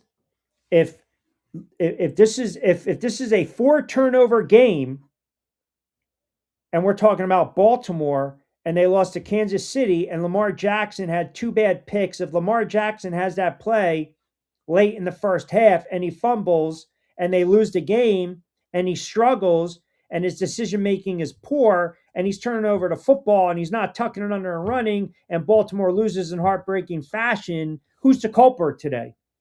I mean, let's just be fully transparent. National media, the pundits, the talking heads they're crucifying Lamar Jackson. Like Josh Allen to me is getting a pass. Josh Allen to me is getting a pass. Why? Because he's on the sidelines in tears? Yeah, I get it. I feel for you. Another heartbreaking loss. But you're also responsible for that loss. Yeah, at times you're Superman, but at times you're also playing like Clark Kent. You know, if that's Trevor Lawrence, we're hammering Trevor Lawrence. Is that Jared Goff? We're hammering Jared Goff. Is that Lamar Jackson? We're hammering. We're killing them. You got to be fair here. You can't play both sides. I'm not making excuses. I'm not going to sit there and tell you the GM hasn't constructed this roster and helped out Josh Allen. That's fine. But the GM and the head coach aren't responsible for the quarterback scrambling and carrying the football like a loaf of bread or the quarterback's decision making. That's on the quarterback. That is on the quarterback. So if it's Stafford, if it's Prescott, if it's Mahomes, if it's Goff, it's Lamar Jackson, we are cooking them today. We're cooking them. I mean, you guys want to sit there and we're getting on Caleb Williams for some bad picks. Look at the play he makes late in the game. How are you not getting on Josh Allen today? Come on, you can't give him a pass. You can be a great quarterback and you can also have a bad game. You can be a Hall of Fame quarterback and you can choke. Both can be true. But we don't want to say that. You know, oh, he's meant everything that a franchise. He plays hurt. He's always banged up. He's scrambling. He's making plays. Yeah, when Josh Allen won the MVP, Josh Allen was deserving of the MVP. 100%. 100%. But when the quarterback, who is a franchise quarterback, who's under center, who's touching the rock the most, who's the face of the franchise, when you can't make plays and you can't lift up your squad when you need to, then you're going to get criticized. And last year was last year. Last year was last year. Can you imagine if Lamar Jackson played the game or had the moments like Josh Allen did or Sam Darnold and it was not even on the same level as Josh Allen? You know, or a veteran Stafford who won a Super Bowl, who played like an MVP this year, we would be criticizing these guys. Jalen Hurts, imagine for a moment if Jalen Hurts played as poorly as Josh Allen did, they would be crucifying Jalen Hurts in Philadelphia today. Oh my God, I can't believe what kind of knucklehead running around, fumbling the ball like that, losing the turnover battle, throwing horrible picks. Well, guess what? Josh Allen, great quarterback. But you're not immune to criticism, my man. You're not.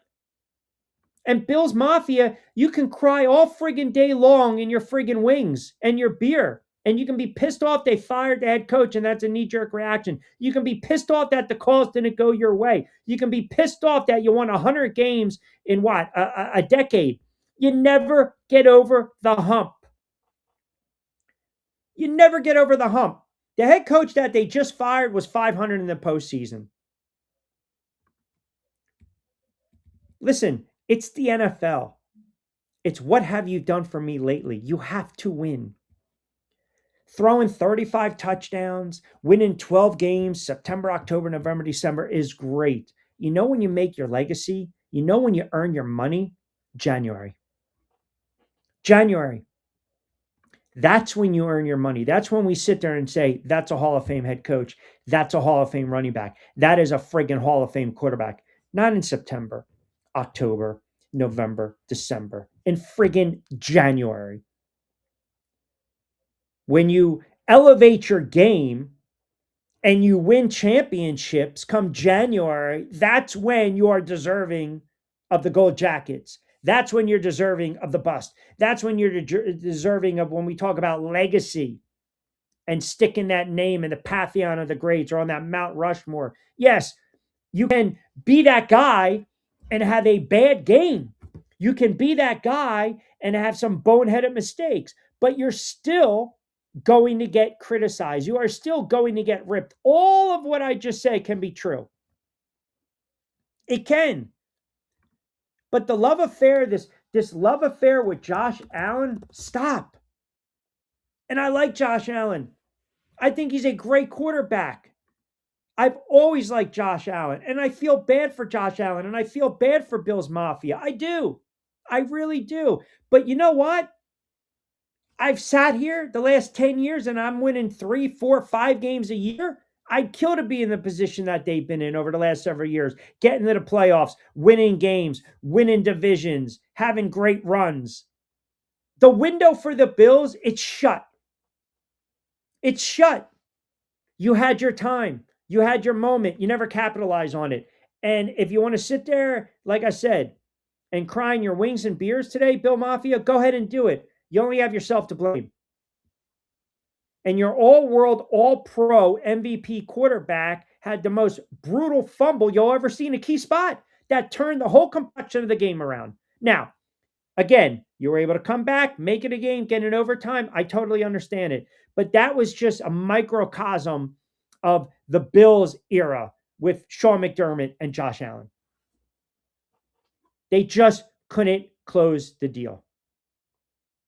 And like I said, great quarterback, okay? You know, Patrick Mahomes is a great quarterback, but sometimes Patrick Mahomes makes piss poor plays and judgments. Lamar Jackson is a great quarterback, but I've seen Lamar Jackson fumble. I've seen Lamar Jackson pick it up and throw it across his body and make boneheaded decisions. Those guys are getting ripped if they do that.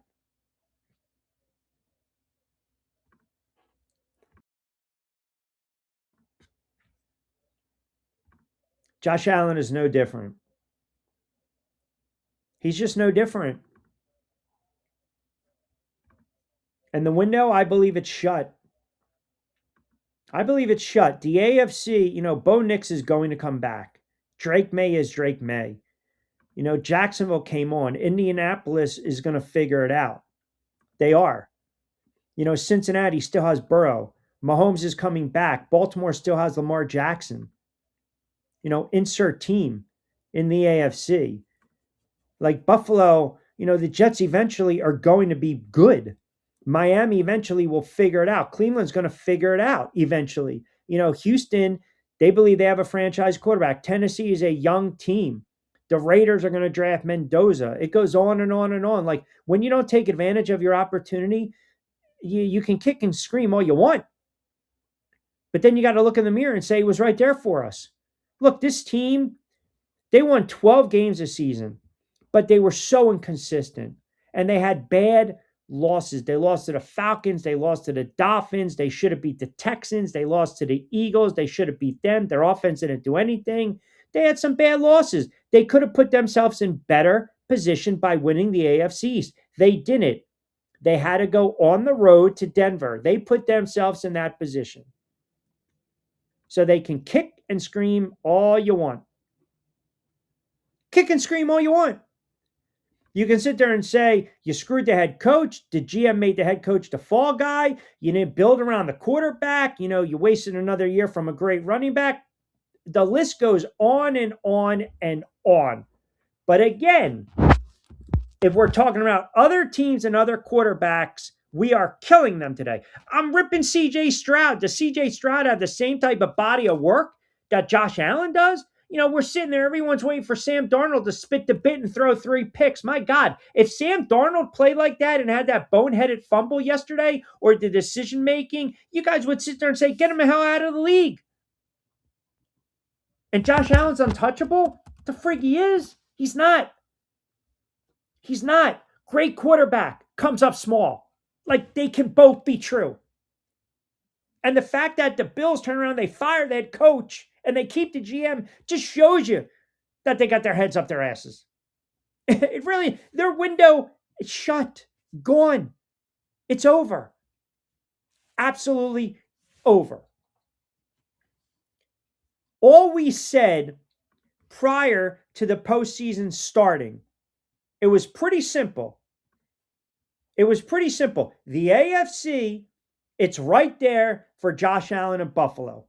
It's right there. Denver, good defense, young quarterback. New England, good quarterback, very good quarterback, young team, hasn't been there before. Houston can't trust them. Jacksonville can't trust them. No Joe Burrow, no Patrick Mahomes, no Lamar Jackson. We friggin' basically gave you a convoy, Buffalo, to go right through the AFC and go to the Super Bowl. And then you spit the bit. And your quarterback is to blame for that as well. He doesn't get a pass. He just doesn't. All right, fast approaching 6 o'clock.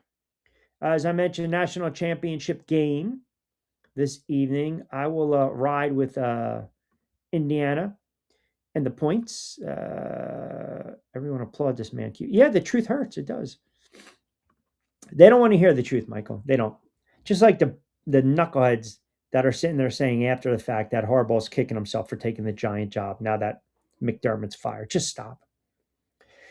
The Monday morning quarterbacking on a Monday edition of On Cue. Unbelievable. Unbelievable.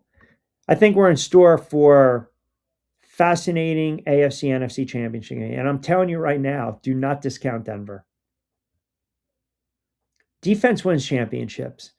And sometimes, and I thought, even yesterday, I was pulling for the Bears. I just thought they had a little bit of this, juju dust, this little magic sprinkles here and there. That was a great game. And think about where the Bears were this time last year. They were at home, right? And now you got a very good head coach.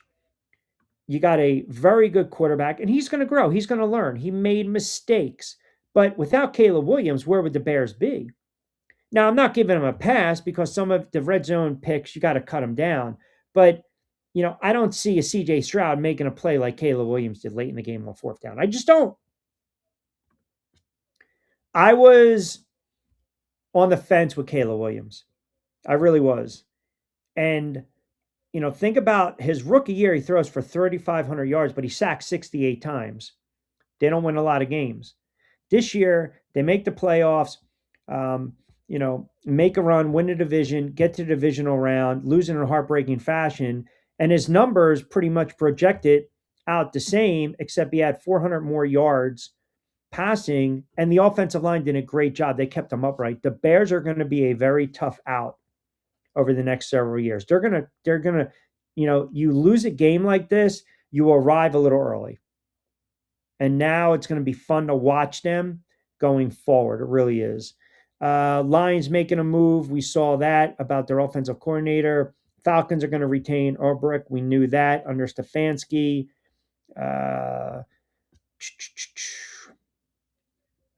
So Williams kind of, taking on the chin, saying he wants to be on the same page with the wide receivers going forward. Yeah, that's unfortunate. And we already told you that Hafley is the new head coach of the Miami Dolphins. So you still got Pittsburgh out there, Baltimore out there, Arizona out there, the Raiders out there, Cleveland. So you got some spots and landing spots for some of these guys. All right, 6 o'clock straight up on a Monday edition of On Cue. Excellent job with the comments as always. Always appreciate you guys. Don't forget we're powered by our good friends over at Three Brooks Bourbon. Get ready with tea, fresh roasted coffee. Play it against sports, 2 locations. Appreciate Lloyd Vance. Appreciate John Bueller. Appreciate you guys out there as well. You can catch me Monday to Friday, 4 to 6. Download the AUDACY app. Search Coastal Sports Digital Network. We're on Kicks, Rumble, X, YouTube. We're going to start firing off on a couple other platforms.